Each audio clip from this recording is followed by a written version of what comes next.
பர்சனலா கேட்டீங்கன்னா கல்யாணம் ஆனதுல இருந்து ஒரு 2 years for only understanding. ரெண்டு பேரும் தனித்தனியா பிரிஞ்சு போய் நீ ஒரு ஆளை கல்யாணம் பண்றதுக்கா அந்த பையன் இன்னொரு ஆளும் கல்யாணம் பண்றதுக்கா?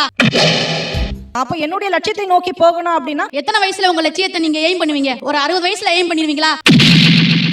இப்போ நாங்க வந்து ஃப்ரீயா எங்க வேணா போயிட்டு இருக்கோம். மந்த்லி வந்து போகாம இருக்க மாட்டோம். லைஃப்க்கு குழந்தை வந்து தடையா இருக்கும். அதுதான் ஓகே. அட தற்குறி நாயங்களா, நல்லா எல்லாத்தையும் சம்பாதிச்சு எல்லாம் வச்சுக்கிறாங்க. கடைசியில குழந்தை இல்லன்னு சொல்லி அதை எல்லாத்தையும் அழிக்கிறாங்க. அவ்வளவுதான் சார். இத சொன்னா நம்மள பைத்தியக்காரன்னு சொல்றாயா? ஒரு மனைவில ரெண்டு பேரும் வாழ்வாங்களாம், 3வது வருஷம் யோசிச்சுட்டு குழந்தை பெத்துக்குவாங்கங்கறத எந்த ஊர்ல சார் நியாயம்? இதுக்கு பேர் வாழ்க்கையா? 1 yearல அண்டர்ஸ்டாண்ட் பண்ணிடுவேன், 2 yearsல அண்டர்ஸ்டாண்ட் பண்ணிடுவேன். ஒருத்தர் மேல பிலீவ் இல்லாம எப்படி நீங்க முதல்ல கல்யாணம் பண்றீங்க? இயற்கையை தடுக்கிறதுனால எவ்வளோ ப்ராப்ளம்ஸ் அது. அதோட ரிசல்ட் தான் ஸ்ட்ரீட்டுக்கு ஸ்ட்ரீட் ஃபெர்டிலிட்டி சென்டர் வச்சிருக்காங்க. டிஸ்க்ளைமர்: இந்த வீடியோவில் வரும் மீம்ஸ்கள் அனைத்தும் சிரிப்பதற்கு. அதை மீறி உங்கள் மனதை புண்படுத்தி இருந்தால் உங்க வீட்டு பிள்ளையா நினைச்சு எல்லாரும் என்னை மன்னிச்சிருங்க. சோ இன்னைக்கு நான் பேசுற தலைப்பு என்ன அப்படின்னா, திருமணத்துக்கு பின் குழந்தை பெறுவதை தள்ளி போடலாம் அப்படின்னு சொல்லக்கூடியவங்க ஒரு பக்கம், இல்ல என்ன ஆனாலும் சரி தள்ளி போடக்கூடாது என்று சொல்றவர்கள் ஒரு பக்கம். ஆட்டாமா தீர்ப்பு எங்களுக்கு ஜாதகமா இருக்கணும். டு ஸ்டார்ட் வித் உங்ககிட்ட ஃபர்ஸ்ட் தொடங்கிடலாம். இந்த ரீசன்ஸ்னால நான் வந்து குழந்தை பெறுவதை தள்ளி போடலாம் நினைக்கிறேன் அப்படின்னு சொல்லக்கூடிய ஒரு ரீசன். பல இருக்குதே, எதை சொல்றது? பர்சனலா கேட்டீங்கன்னா கல்யாணம் ஆனதுல இருந்து ஒரு 3 years sir. 2 years for only understanding. உன்னை இதை சொல்லிருங்க. பைத்தியக்காரங்களாடா நீங்க, என்னதான்டா உங்களுக்கு பிரச்சனை? 1 year for to understand ஏன்பா and அண்டர்ஸ்டாண்டிங்? ரெண்டு பேரும் தனித்தனியா பிரிஞ்சு போய் நீ ஒரு ஆளை கல்யாணம் பண்றதுக்கா அந்த பையன் இன்னொரு ஆளும் கல்யாணம் பண்றதுக்கா? எங்களுக்குள்ள கருத்து வேறுபாடு, அதனால நாங்க டைவர்ஸ் பண்ணிக்கிறோம். இல்ல அதை நான் ஏத்துக்க முடியாது சார். அப்படி இருக்கையில அந்த 2 வருஷம் அவங்க வாழ்றாங்கன்னா 2 வருஷம் நல்லபடியா வாழ்வாங்கனா சான்ஸே கிடையாது. ஒரு வீட்டுல ஒரு மனைவில ரெண்டு பேரும் வாழ்வாங்களாம், 3வது வருஷம் யோசிச்சுட்டு குழந்தை பெத்துக்குவாங்கங்கறத எந்த ஊர்ல சார் நியாயம்னு சொல்ல முடியும்? ஐயோ, கட்டபொம்மை வெள்ளைக்காரங்கிட்ட கேட்ட மாதிரி கேக்குறாளே. அவங்க அப்படி சொல்லல. அவங்க சொல்ல வரது என்னன்னா, எனக்கு இப்பதான் கல்யாணம் இருக்கு, இப்பதான் ஒரு ஸ்ட்ரேஞ்சர் அவர் எனக்கு பண்ணட்டும் சார். Idea ready. என்ன ஐடியா கேட்டீங்கன்னா, நிச்சயதார்த்தம் பண்ணிக்கிறட்டும், கல்யாணம் பண்ண வேணாம். 2 வருஷம் புரிஞ்சிருந்துதான் குழந்தை பெத்துக்கறணும் இருக்காங்க சார். அதுதான் இப்ப ஃபேஷன். நான் குழந்தை பெற்றுக்கறத தள்ளி போடுறதுக்கான ரீசன் தான் ஒரு ரீசன். இப்போ இங்க எல்லாரும் திருமணமான பெண்கள் வந்து குழந்தையை தள்ளி போடணும் அப்படின்னு சொல்லி பேசிட்டு இருக்காங்க. நான் வந்து திருமணம் ஆகாத ஒரு பெண்ணு. போன வாரம் கூட 2-3 பேர் வந்து என்ன பொண்ணு கேட்டாங்க. இப்ப என்ன அவசரம், இன்னும் 2 வருஷம் போயிட்டுமேன்னு சொல்லி அனுப்பிட்டேன். நான் வந்து எனக்கு குழந்தை பெற்றுக்கொள்ளவே விருப்பம் இல்ல. குழந்தை பெற்றுக்கணும் நினைக்கிறீங்க? அதுக்கு ஒப்புதல் இருக்கின்ற ஒரு ஆணை வேணா நான் என்னுடைய லைஃப் பார்ட்னரா நான் தேர்ந்தெடுப்பேன். எனக்கு வரப்போறவன் தான் எங்க இருக்கிறானோ, எப்படி இருப்பானோ. ஏன் அப்படி நினைக்கிறீங்க? என்னுடைய குழந்தைகள் இவங்களை வளர்த்து இவங்களை உருவாக்கணும் அப்படின்னு நினைக்கல, நான் சாதிக்கணும்னு நினைக்கிறேன். என்னுடைய இலக்குகள் அப்படின்னு இருக்கு. எனக்குள்ள ஏகப்பட்ட பவர்ஸ வச்சுக்கிட்டு என்ன பண்றதுன்னு தெரியாம சுத்திக்கிட்டு இருக்கேன்டா. நான் வந்து அரசியல்ல போகணும்னு நினைக்கிறேன். அரசியல்ல போயிட்டு நான் எனக்கான கனவுகள் இருக்கு, எனக்கான இலக்குகள் இருக்கு. கொஞ்சம் தலைமைக்கு கட்டுப்பட்டு அப்படியே இருக்குன்னு இருக்கிறோம். எம்எல்ஏ எம்பியாங்க கண்டிப்பா இந்த நாட்டையே ஆளக்கூடிய முதல்வரை கூட நாங்க உருவாக்குவோம். ஏன் முடியாதுன்னு சொல்றீங்க? ஒரு பொண்ணு நினைச்சா எதை வேணாலும் சாதிக்கலாங்க. உங்ககிட்ட அவ்வளவு சமாச்சாரம் இருக்கு. குழந்தை பெறத எதனால தள்ளி போட்டீங்க? சார் ஆக்சுவலி நாங்க வந்து லவ் மேரேஜ் தான். எங்களுக்கு வந்து பேசிக் அண்டர்ஸ்டாண்டிங் இருக்கு. ஓகே. பட் நாங்க வந்து லைஃப் கொஞ்சம் என்ஜாய் பண்ணோம்ல. சின்ன சிறுசுங்க இளம் ரத்தம் கொஞ்சம் அப்படி இப்படின்னு தான் இருப்பீங்க. ஹஸ்பண்ட் ஒய்ஃப்னா இப்போ நாங்க வந்து ஃப்ரீயா எங்க வேணா போயிட்டு இருக்கோம். மந்த்லி வந்து ஒரு 10-15 டைம்ஸ் வந்து அவுட்டோர் போயிட்டு இருக்கோம். அப்ப வீக் டேஸ்ல என்ன பண்ணுவீங்க? வீக்கெண்டுக்காக வெயிட் பண்ணிட்டு இருப்பேன். ஓகே. அவுட்டிங் போயிட்டு இருக்கோம். ஸோ நாங்க ஜாலியா இருக்கோம். ஓகே. சோ என்ஜாய் பண்ணணும், லைஃபை என்ஜாய் பண்ணணும். அது குழந்தை தடையா இருக்கும்னு நினைக்கிறீங்க? அப்படி பச்சையா சொல்ல முடியாது, ஒரு யூகமா சொல்லலாம். அது வந்து நாங்க எங்க போக முடியாது. அதான் தடை இல்ல அவங்களும் சேர்த்து டேக் ஓவர் பண்ண இல்லையா? இல்ல பாஸ், அதான் போகாம இருக்க என்ஜாய்மென்ட் மாட்டோம். லைஃப்க்கு குழந்தை வந்து தடையா இருக்கும். அதுதான். ஓகே. என்னம்மா இப்படி தப்பு பண்றீங்களம்மா? என்னம்மா சார், அவங்க கேக்குறது வந்து இன்டைரக்டா ஒரு இண்டிபெண்டன்ஸ் சார். சோ அந்த இண்டிபெண்டன்ஸ் நீங்க என்ன, அதாவது அந்த என்ஜாய்மென்ட்ங்கறது எதை மெயின் பண்றாங்கன்னா இண்டிபெண்டன்ஸ். கரெக்ட்டுங்க, கரெக்ட். அதான் நான் சொன்னேன், கரெக்டா கண்டுபிடிச்சிட்டீங்க. 10 இயர்ஸா நீங்க இப்போ ஒரு இண்டிபெண்டன்ட்டா இருக்கீங்கன்னு வச்சுக்கோங்களேன். 21 to 29 அந்த இண்டிபெண்டன்ட்கே நீங்க யூஸ் ஆயிருவீங்க. அதுவே பழகிரும். சோ அந்த 31st இயர்ல வந்து நீங்க ஒரு குழந்தை வரும்போது 10 இயர்ஸா அந்த இண்டிபெண்டன்ஸ் இல்லையே நமக்கு மேற்கொண்டு இரிட்டேட்டிங்கா தான் இருக்குமே தவிர நீங்க நினைக்கிற அந்த என்ஜாய்மெண்ட் அப்படி கேரி ஃபார்வர்ட் ஆகாது. நீ சொல்றதெல்லாம் வாஸ்தவம் தான்டா. இதே நீங்க 24 இயர்ஸ்ல நீங்க பண்ணிக்கிட்டீங்க அப்படின்னா ஓகே, லைஃப் என்ஜாய் பண்ணியாச்சு, இன்னும் நம்ம அடுத்தடுத்த ஃபேஸ்ல என்ஜாய் பண்ண வேண்டி இருக்குன்னு சொல்லிட்டு நம்ம நெக்ஸ்ட் கோ த்ரூ பண்ணிட்டு போலாம். Practice make a man perfect. இப்ப இருக்கிற காலகட்டத்துல இருக்கிற ஜெனரேஷன் என்ன பண்றாங்கன்னா, ஃபினான்ஷியலி என்னால ஸ்டேபிள் ஆகணும், அதுக்கு அப்புறம் தான் குழந்தை பெத்துக்கலாம்னு சொல்றாங்க. என்ன கேள்வி கேட்டாலும் இந்த ஒரு பதில கரெக்டா சொல்லிடுறாங்க சார். நல்லா எல்லாத்தையும் சம்பாதிச்சு எல்லாம் வச்சுக்கிறாங்க. கடைசியில குழந்தை இல்லன்னு சொல்லி அதை எல்லாத்தையும் அழிக்கிறாங்க. அவ்வளவுதான் சார். ஒரு சின்ன சர்க்கிள். முட்டா பையல சார், அவங்க எல்லாம் அறிவியட்ட பையல சார். ஒரு சின்ன சர்க்கிள். சம்பாதிக்கிறது எல்லாத்தையும் திருப்பி அந்த குழந்தை வேணும்ன்றதுனால அழிக்கிறோம். அம்மா சொல்றதுலயும் நியாயம் இருக்கு சார். இப்ப இங்க இருக்கிறவங்க நிறைய பேர் லவ் மேரேஜ் இருக்காங்க. லவ் மேரேஜ் பண்ணியும் அப்புறம் ஒரு 2 வருஷம் நான் அண்டர்ஸ்டாண்ட் பண்ணி அப்புறம் நான் குழந்தை பெத்துக்குவேன்றது எந்த விதத்துல கரெக்ட்னு எனக்கு தெரியல. கேட்டில்ல கேட்டியில் நறுக்குன்னு ஒரு கேள்வியை கேட்டுப்புட்டு இல்ல. அண்டர்ஸ்டாண்டிங்ன்றது அவங்க நிக்க பெத்துக்கிறதுக்கே அந்த அண்டர்ஸ்டாண்டிங் இல்ல. எப்படி ஒன்னா சேர்ந்து வளர்க்க போறோன்ற புரிதலை வந்து ரெண்டு பேரும் டிஸ்கஸ் பண்ணணும். நான் ஒரு நாளைக்கு சமையல் பண்ணனா நீ ஒரு நாளைக்கு சமையல் பண்ணு. சோ என்னோட லைஃப்ல நடந்திருக்கு ஒரு விஷயம். நான் வந்து நம்பிதான் கல்யாணம் பண்ணி போனேன். ஒரு 2 வருஷம், ஏன்னா ஒருத்தர் கல்யாணம் பண்ணி ஒரு 3 வருஷமாவது ஆகணும். மனசு விட்டு பேசு. ஒரு ஹஸ்பண்டை பத்தி முழுசா புரிஞ்சுக்கணும், அண்டர்ஸ்டாண்டிங் அவங்களும் பண்ணணும், நானும் பண்ணணும். அதுல எதுவுமே கிடையாது. ஓகே, உங்களுக்கு கல்யாணம் எத்தனை வருஷம் ஆகுது? அது நடந்து முடிந்த கதை தொடங்கிய பிரச்சனைக்கு வரும். எனக்கு கல்யாணம் ஆகி இப்போ வந்து 7 வருஷம் ஆச்சு சார். நான் கல்யாணம் பண்ணி அவங்கள புரிஞ்சுக்கிறதுக்கே எனக்கு 9 மாசம் ஆச்சு. நான் வந்துட்டேன் சார். எனக்கு வந்து தாங்க முடியல. கொஞ்சம் கொஞ்சமா சாருக்கு ஒரேடியா போய் தொலைஞ்சலாம். அவங்களோட கேரக்டர் எல்லாமே டோட்டல் ஆப்போசிட். எல்லாருமே ஒரு கொடுமை. குழந்தை வேணும் குழந்தை வேணும்னு என்ன மலடியா? குழந்தை பேத்து கொடுக்க மாட்டேன்ற. எவ்வளவு கேவலமான பிறவிங்க இல்ல நம்ம. நான் வீட்டு வேலைக்காரி மாதிரி இருக்க, சம்பளம் வாங்காத வீட்டு வேலைக்காரியா நான் வாழ்ந்திருக்கேன் சார். வேலைக்காரி மாதிரி நடத்தினா கூட பரவாயில்லையே, ஆனா என்ன கொத்தடிவா மாதிரி எல்லாம் நடத்திட்டு இருக்கா. அந்த டைமிங்ல நான் குழந்தை பேத்திருந்தேன்னா நானும் கஷ்டப்பட்டிருப்பேன். நான் வளர்க்க போற குழந்தைய கஷ்டம் பண்ணிருப்பேன். நாம பண்ண தப்புக்கு நம்ம புள்ள குட்டிங்கெல்லாம் கஷ்டப்படணுமா? நீ சொல்லு. இல்லன்னா எனக்கு ஒண்ணு குழிய போட்டு என்ன வந்து புதைச்சிருப்பாங்க சார், உயிரோட கொண்டு இருப்பாங்க. ஸோ ஃபர்ஸ்ட் வந்து நான் என்ன நினைக்கிறேன்னா, மென்டலி நம்ம வந்து ஒரு குழந்தை பிறக்குது அப்படின்னா நம்ம மென்டலி நம்மள ப்ரிப்பேர் பண்ணிக்கணும். அது ஹஸ்பண்டாவும் சரி வைஃபா இருந்தாலும் சரி. எந்த ஒரு விஷயத்தையும் பிளான் பண்ணி பண்ணணும். ஏன்னா நிறைய மாற்றங்கள் வரும் இல்லையா? ஒரு தூக்கம் போகும். நம்மளோட ரெகுலர் லைஃப்ல இருந்து நம்ம குழந்தை பிறந்ததுக்கு அப்புறம் லைஃப் வந்து டோட்டலா டிஃப்ரெண்டா இருக்கும். காலையில ஒரு பிரச்சனை, மதியம் ஒரு பிரச்சனை, ராத்திரி ஒரு பிரச்சனை. அப்ப அதை அடாப்ட் பண்ணிக்கிற அந்த மெச்சூரிட்டி, இந்த ஒரு மைண்ட் செட் எனக்கு வரும்போது தான் நான் குழந்தை பிளான் பண்ணுவேன் கண்டிப்பா. சார் மேரேஜ்ங்கிறதே மெச்சூரிட்டி ஆனாதான் மேரேஜே பண்ணுவோம். ஆமா, மறந்தே போச்சுடா. நான் என்ன சொல்றேன், இதை எதுக்கு இப்பவேல இருந்து போட்டு யோசிக்கிறீங்க? நீங்க கல்யாணம் ஆன உடனே அடுத்தடுத்து நடக்க வேண்டியதை பாத்துட்டீங்கன்னா நாங்கெல்லாம் அதுக்கு தானே இருக்கோம். ஏமா நீங்க பெத்து கொடுங்கம்மா, நாங்க இருக்கோம், நாங்க வளர்த்துறோம்மா. இல்ல அவங்க பேரண்ட் இருக்காங்க, நாங்க இருக்கோம், பாத்துக்க மாட்டோம்னு இவங்களா ஏன் டிசைட் பண்ணிக்கிறாங்கன்னு எனக்கு புரியல. ஆக்சுவலா உங்க மாமியார் தானே அவங்க? ஆமாமா, என் மாமியார் தான். தங்கம்னாலும் தங்க, சாதாரண தங்கம் இல்லங்க, சொக்க தங்கம். அவங்க என்ன சொல்றாங்க, கல்யாணம் ஆகுறதுன்னு வரது ஒரு மெச்சூரிட்டி தான். அடுத்து வந்து குழந்தை பத்துக்கிட்டா இன்னொரு மெச்சூரிட்டி வந்துரும் அப்படிங்கிறாங்க. நாங்க அதுக்கு ஏங்கிட்டு இருக்கோமா, நாங்க அதுக்கு ஏங்கிட்டு இருக்க. நீங்க பெத்து கையில போடுங்க. கல்யாணம் ஆனவங்க முதல்ல மெச்சூர்டா தான் இருப்பாங்க அப்படின்னு நினைக்கிறதே நானும் என் ஹஸ்பண்டுமே இன்னொரு குழந்தை மாதிரி தான் நாங்க சுத்திட்டு இருக்கோம். சூதுவா தெரியாம வளர்ந்து என்ன பண்ண சொல்றீங்க? இப்போ எனக்கு 8 months தான் ஆகுது கல்யாணம் ஆகி. எங்க போனாலுமே அடுத்து உனக்கு தான். அது வந்து ஒரு ஸ்டேஜுக்கு மேல அது ரொம்ப காண்டா இருக்கும் அதை கேட்கறதுக்கு. உங்களுக்கு எல்லாம் வேற வேலையா கிடையாதா? எப்ப பார்த்தாலும் சும்மா என்னையே நோண்டிக்கிட்டு இருக்கீங்க. நீங்க எத்தனை வருஷம் தள்ளி போடுறா நினைக்கிறீங்க குழந்தைய? அட்லீஸ்ட் எனக்கு இன்னும் ஒரு 1 year ஆவது எனக்கு டைம் வேணும் கண்டிப்பா. சார் நான் என்ன சொல்ல, இயற்கையை தடுக்காதீங்கன்ற. எதை வச்சு அப்படி சொல்றீங்க? இயற்கையை தடுக்கிறதுனால எவ்வளவு ப்ராப்ளம்ஸ் வருது. அதோட ரிசல்ட் தான் ஸ்ட்ரீட்டுக்கு ஸ்ட்ரீட் ஃபெர்டிலிட்டி சென்டர் வச்சிருக்காங்க. இது சிரிக்கிற விஷயம் இல்லைங்க, எல்லாரும் ஆழமா சிந்திக்க வேண்டிய விஷயம். நான் என்ன சொல்ல, அது மாட்டுக்கு வரட்டும், நீங்க உங்க வேலையை பாருங்க. இயற்கையா அது வர்றது ஏன் போஸ்ட்பான் பண்றீங்கன்னு தான் என்னோட கேள்வி. இது ஒரு நல்ல கேள்வி. அதோட ரிசல்ட் தெரியல. ஸ்ட்ரீட்டுக்கு ஸ்ட்ரீட் இப்ப பாருங்க, இன்ஃபெர்டிலிட்டி சென்டர் தான் நிறைய இருக்கு. இப்ப சிலர் வந்து 5 வருஷம் 6 வருஷம் சொல்ற மாதிரி சொல்லல. உங்க மருமக 2 வருஷம் தான் சொல்றாங்க. முடியாது நீ கல்லாட்ட அடங்க, நான் ஒத்துக்க மாட்டேன். சரி 2 தள்ளி போடுங்க, உங்களுக்கு ஓகேவா? அது சார் அது வந்து அவங்களோட பர்சனல் இது, அதுல நான் இன்டர்ஃபியர் ஆக மாட்டேன். ஓகே தான். ஆமா எனக்கு ஓகே. இப்ப 2 வருஷம் 5 வருஷம் ஆனாலும் பரவாயில்லையா உங்களுக்கு? வாய்ப்பு இல்ல ராஜா, வாய்ப்பு இல்ல. இல்ல சார் 5 yearsலாம் ரொம்ப இது இல்ல சார். எல்லாம் ஆல்ரெடி இவங்க 25ல இருக்காங்க. இன்னும் பிசிக்கலாவே அவங்களுக்கு ஒத்துழைக்காதே சார். கரெக்ட்டா சொன்னீங்க. இந்த டெலிவரியில எவ்வளவு ப்ராப்ளம். அவ பயமுறுத்துறான்னு சொல்ல, நான் ஃபேக்ட் சொல்றேன். ஓகே, சோ 2 வருஷம்னா ஓகே, 5 வருஷம் not okay. Not okay. Okay okay. காலம் பொன் போன்றது, கடமை கண் போன்றது. சொல்ல வரது என்னன்னா, எனக்கு இப்பதான் கல்யாணம் இருக்கு. அவருக்கு பண்ணட்டும் சார், நிச்சயதார்த்தம் பண்ணிக்கிறட்டும். கல்யாணம் பண்ண வேணாம். 2 வருஷம் புரிஞ்சிருந்து தான் குழந்தை பெத்துக்கறணும் இது இருக்காங்க சார். இதுகளா பேசி இதுகளா முடிவு பண்ணிக்கிடுங்க.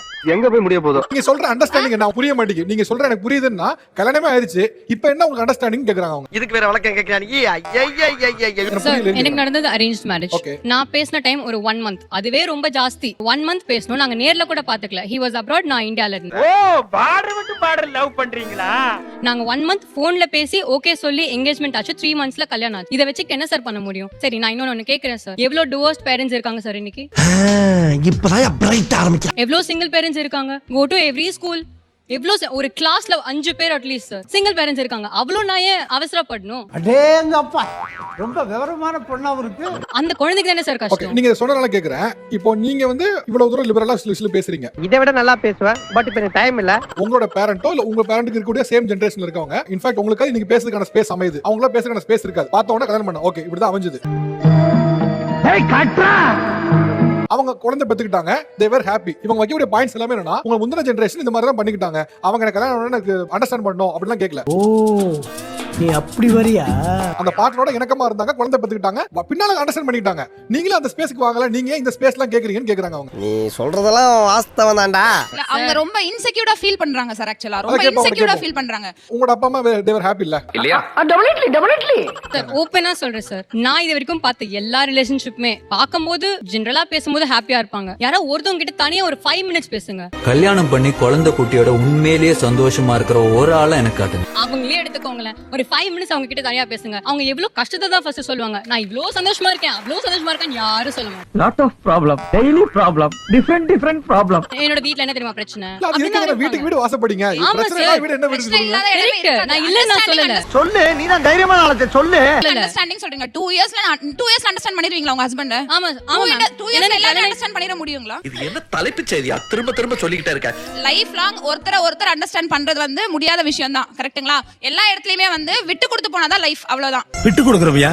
அதனால கெட்டு போயிட மாட்டோம். நீங்க அவருக்கு விட்டு கொடுக்கணும், அவர் உங்களுக்கு விட்டு கொடுக்கணும். அவ்வளவுதானே தவிர 2 Understanding 2 yearsல வந்துருமான்னு கேக்குறாங்க. நீங்க ஜட்ஜ் பண்றீங்க. எல்லாம் மனக்கணக்கு தான்.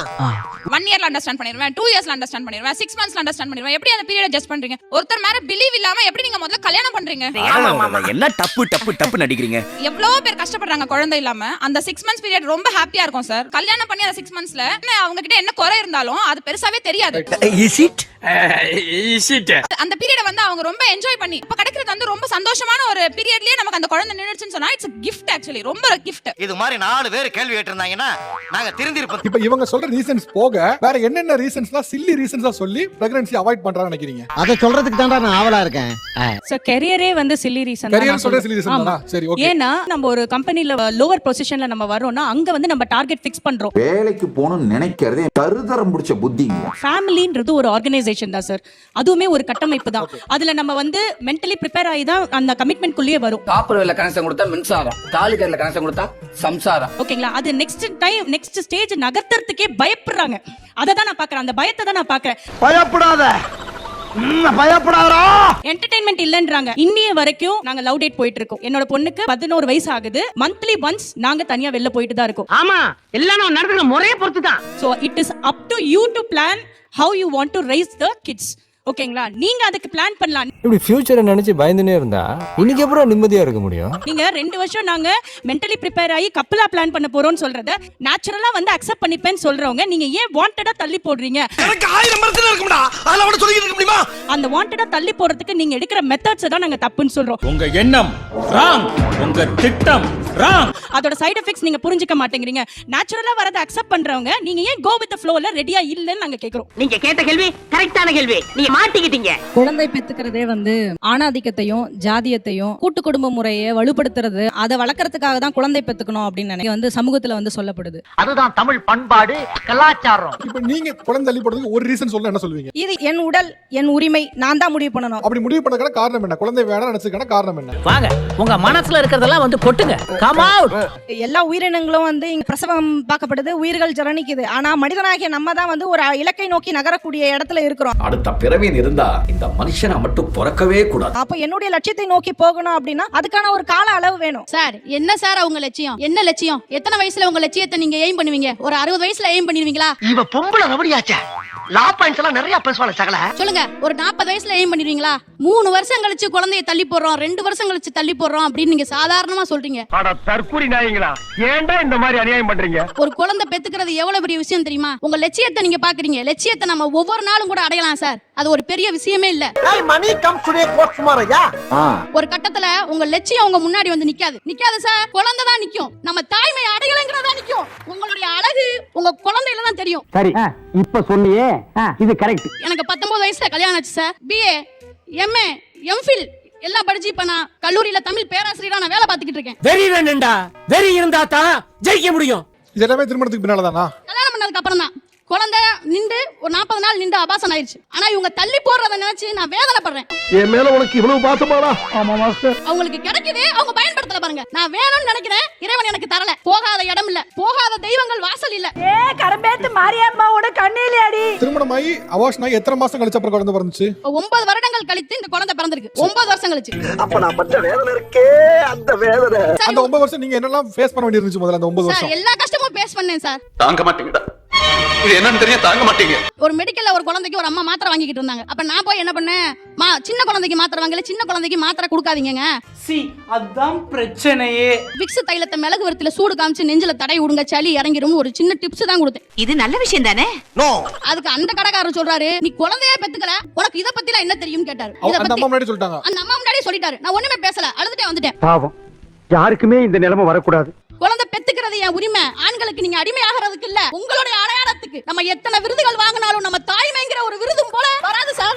என்னையா கோடி கோடியா சேர்த்து வச்சு எங்கயா கொண்டு போறீங்க? திருமண நாயக்கர் கல்லூரியில மதுரையில தான் படிச்சேன். அப்ப என்னுடைய நண்பர்களா இருக்கட்டும், ஆசிரியர்களா இருக்கட்டும், எல்லாருமே இந்த பிள்ளைக்கு குழந்தை இல்லன்னு யாரும் கிண்டல் பண்ணல, யாரும் என்ன இலக்காரமாவும் பேசல. ஒரு பொண்ணோட மனசு இன்னொரு பொண்ணுக்கு தான் தெரியும் சொல்லுவாங்க. அதுக்கப்புறம் நான் குழந்தை பெத்துக்கிட்டேன். அதுல எனக்கு ஒரு மகிழ்ச்சி. எல்லாரும் கேட்டாங்க, அரபியா மாசமா இருக்கியா? ரொம்ப சந்தோஷம், இந்த சந்தோஷம் எனக்கு போதும் அப்படின்னு. எனக்கு எந்த அவார்டும் பெரிய விஷயமாவே தெரியல சார். லைஃப்ல எல்லாமே ஈஸியா எடுத்துக்கணும், அதான் என் பாலிசி. நீங்க இப்ப இவ்வளவு தூரம் வந்து தாய்மை குறித்து இது பேசுறதுனால கேக்குறேன். பேசும்போது நான் என்னோட கரியருக்காக நான் வந்து 2 முறை அபார்ஷன் பண்ணிக்கிட்டேன் அப்படின்னா, உங்களோட பார்வையில அபார்ஷன் பண்ணுவதை எப்படி பாக்குறீங்க? உங்க பாதத்தை தொட்டு வணங்குறேன், இனிமேல் அந்த தப்பு பண்ணிட்டாதீங்களா?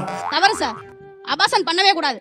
அவங்களுடைய பாட்டிமார்களை கேட்டு பாருங்க, பிள்ளைய அபார்ஷன் பண்ணிருக்காங்களான்னு கேட்டு சொல்லுங்க சார். 10 பிள்ளைய பெற்றிருப்பாங்க சார். இந்த காலத்துல எங்க ஆயாலாம் வீட்டு வேலையும் பார்த்துட்டு வயக்காட்டுலயும் வேலை பார்த்து 10 பிள்ளைய பெத்து வளர்த்து ஆளாக்குச்சு. ஒரு உயிரை கொல்ல கூடாதுங்கிறதுக்காக 10 குழந்தைய பெற்றிருப்பாங்க. அத்தனை குழந்தைக்கும் பிரியாணியும் கறிச்சோறும் நெய்ச்சோறும் போட்டு வளர்த்திருக்க மாட்டாங்க. ஐயோ, கட்டபொம்மை வெள்ளக்காரங்கிட்ட கேட்ட மாதிரி கேக்குறாளே.